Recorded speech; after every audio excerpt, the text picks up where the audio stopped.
John Paul Stevens was born in Chicago a few months before American women were granted the constitutional right to vote.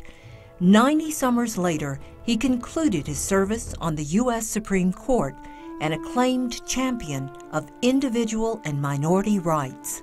The day before Japan attacked the United States on December 7, 1941, John Paul Stevens completed a correspondence course in cryptanalysis and enlisted in the U.S. Navy.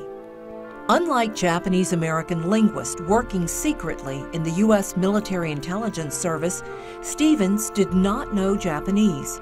His unit tracked Japanese Army and Navy movements courtesy of MIS translations of captured documents and intercepted broadcasts. Stevens was on watch when this partnership determined Japanese Admiral Isoroku Yamamoto was in flight to the Solomon Islands, allowing American fighters to shoot down his aircraft, costing Japan the architect of the Pearl Harbor attack. John Paul Stevens was awarded the Bronze Star for his military service. After the war, Justice Stevens went to law school, influenced by advice from his older brother Jim. By 1970, the United States was facing civil unrest on many fronts and in many forms, often presenting significant issues about individual rights to our federal courts.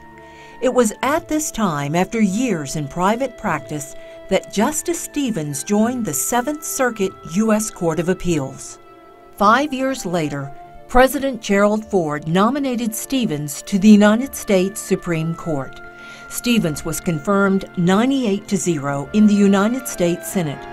President Ford became the first president to appear before the bench and ask his Attorney General to read the commission of appointment. In nearly 35 years on the court, the third longest tenure in American history, Justice Stevens became renowned for his independence.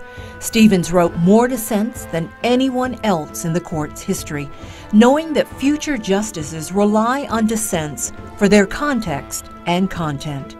Among his writings, Stevens insisted on protecting the wall of separation between church and state, that government must never impose any orthodoxy. How important this is today as we see another minority group, Muslim Americans, currently facing bigotry and fear. Japanese Americans know well what can happen when the levee fails and constitutional rights are washed away. The cases of Yasui, Hirabayashi, and Korematsu remind us how important the Supreme Court is to us all, especially during times of conflict or war. World War II is ultimately a story of triumphs born of tragedies. Justice Stevens and Japanese-American MIS linguists working in parallel assure Allied victory in the Pacific, the decorated heroism of Japanese-American volunteers fighting and dying in Europe, even as 120,000 Japanese-American civilians were interned by the U.S. government. This patriotism and perseverance led in 1988 to redress for the personal justice denied to Japanese Americans. It was an historic moment when a nation apologized and committed itself never to revisit this mistake upon any group of Americans ever again. In recognition of his service to our country and for his devotion to the letter and spirit of the U.S. Constitution, the National Japanese American Memorial Foundation is proud to present its 2010 Award for Constitutional Rights to Supreme Court Justice John Paul Stevens.